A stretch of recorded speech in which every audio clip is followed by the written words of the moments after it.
Proven Winner's location is at the Chaminade Resort and Spa. It's a beautiful venue for the presentation of their trials, new varieties, marketing concepts. Overall, I'm very impressed with Proven Winners and how they're expanding their business and their footprint at retail with the addition of their perennials, which was added actually 3 years ago, and flowering shrubs and trees. Also, their marketing efforts to engage the younger people in the gardening of flowers is very impressive.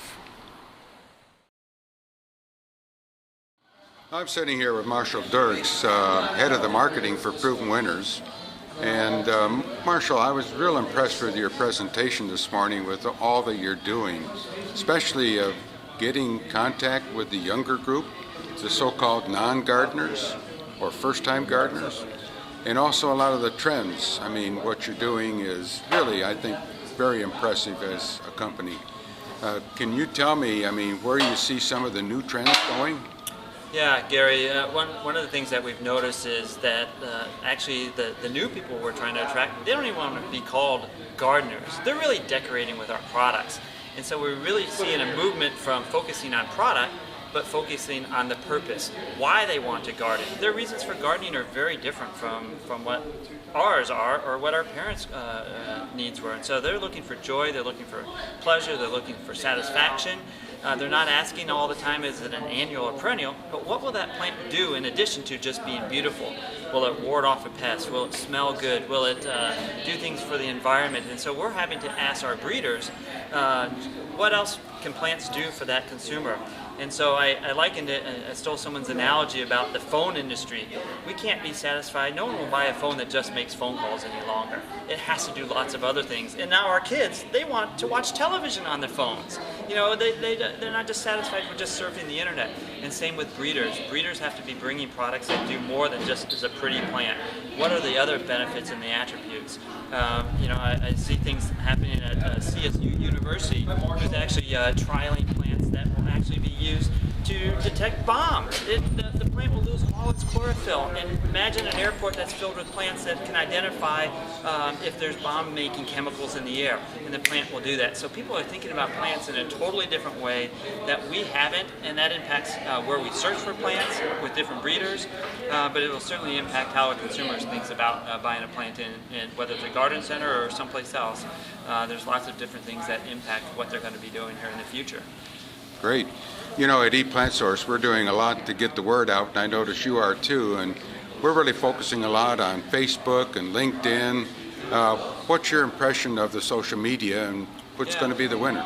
Yeah, so I think for, you know, ePlantSource, it's great. I mean, networking is one of the key attributes that you're using social media. You can actually use social media for customer service aspects as well, of notifying people, problem solving. We saw initially with Facebook, someone would complain about a product, and before we responded, we allowed our customers to respond and help another gardener out with some of those things. But the biggest trend that we see is, you know, we've gone all over the Twitter things and the blogger things, and we're really looking at Pinterest in a new way.